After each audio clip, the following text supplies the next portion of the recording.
Assalamualaikum warahmatullahi wabarakatuh. Ikhwani rahimakumullah. Insyaallah pada kesempatan kali ini kita akan membahas satu hadis yang bunyinya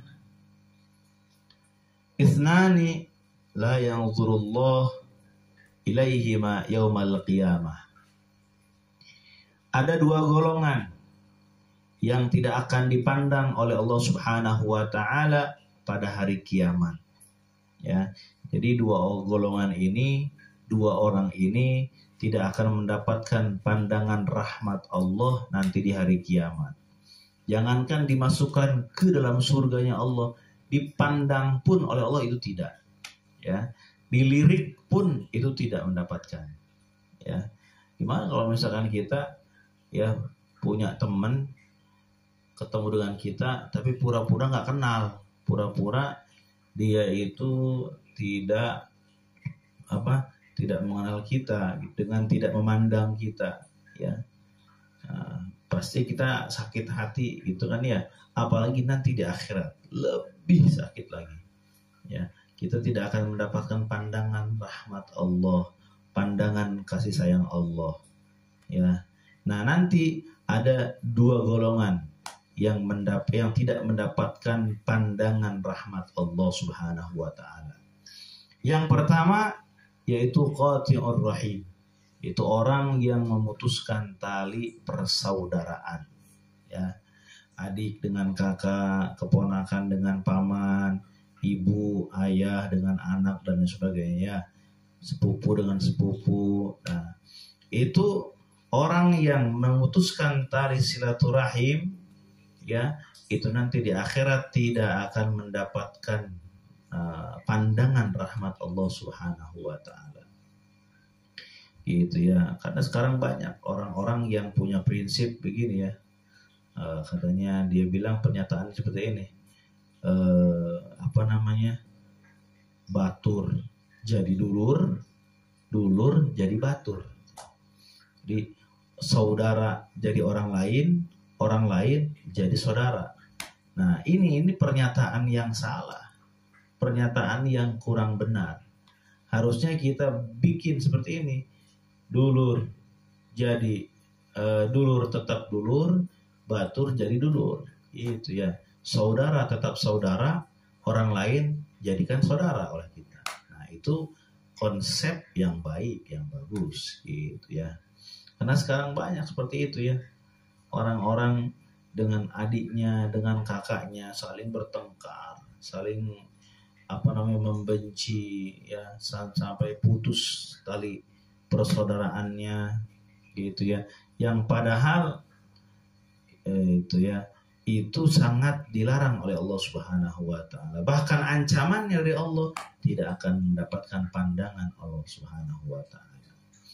Nah, itu ya, naudzubillahi min dzalik. Oleh karena itu kita dengan adik, dengan kakak, dengan paman dan saudara-saudara yang lain kita itu jangan sampai terputus tali persaudaraannya.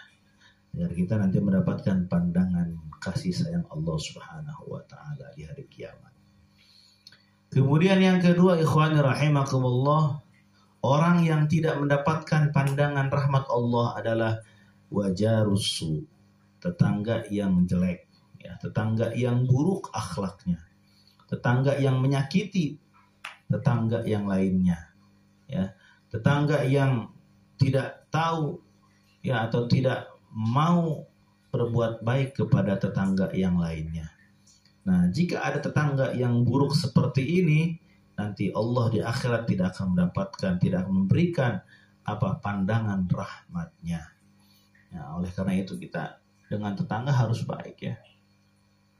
Bahkan Rasulullah mengajarkan kepada kita untuk memperbanyak kuah ya ketika kita membuat sayur gitu loh. Perbanyak oleh kita kuahnya gitu kan. Nah, untuk apa? Untuk memberikan tetangga-tetangga kita yang lain. Gitu ya. Ya, banyakinlah kuahnya yang dibanyakin gitu kan ya. Meskipun itunya sedikit, isinya sedikit, tapi ya kuahnya lebih banyak. Gitu. Itu anjuran Rasulullah. Kenapa? Karena untuk saling menghormati tetangga. Ya, makanya awas ya. Gitu. Jadilah kita tetangga yang baik. Ya. Nah, makanya kita kalau ingin tahu sifat seseorang itu tanya tetangganya. Ya. Sampel misalnya nih, kita ingin tahu informasi tentang akhlak ya atau orang tersebut. Kita tanya ke tetangganya, tanya bagaimana orang itu di sini. Oh, masya Allah dia baik, rajin, begini dengan tetangga baik, suka memberi, saling berbagi dan sebagainya. Nah, itu dari tetangga kita tahunya. Bahkan buruknya seseorang pun kita bisa tahu dari tetangganya. Oleh karena itu kita jadilah tetangga yang baik. Bahkan Rasulullah SAW mengajarkan, katanya gimana? Dalam hadisnya, "Man kana yu'minu billahi wal yawmil akhir falyukrim jarah." Ya.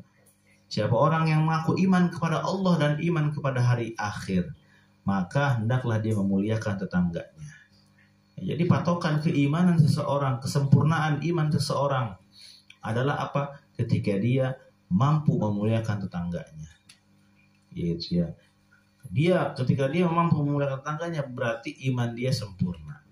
Ketika dia tidak mampu memuliakan tetangganya, justru menjelek-jelekkan tetangga, ya, menghina, menzalimi dan sebagainya, berarti apa? Berarti keimanan dia tidak sempurna. Nauzubillahi min dzalik. Ya, mudah-mudahan kita semua diberikan taufik dan hidayah Allah Subhanahu wa taala sehingga kita mampu menjaga tali persaudaraan kita dengan saudara-saudara kita, dan juga kita mampu menjadi tetangga yang baik yang bisa memuliakan tetangga kita.